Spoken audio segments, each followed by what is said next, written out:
Sa mga kalay, ngayon naman magmalungay tayo ng may gata.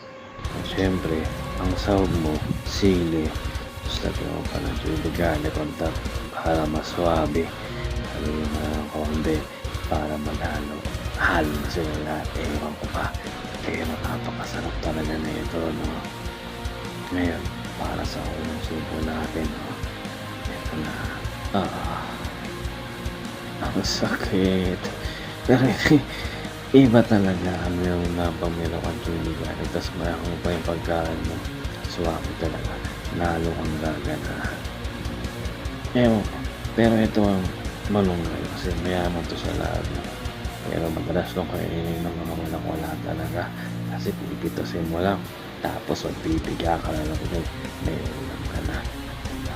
Pamparaos lang to. Pero sagana sa nutrients at minerals.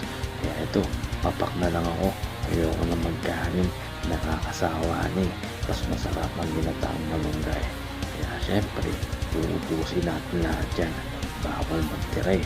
Dahil sa dami ng tao na nagugutom, ito lang ang paraan para sila ay mapusog. Kaya yun lamang, salamat sa inyong lahat. Paalam!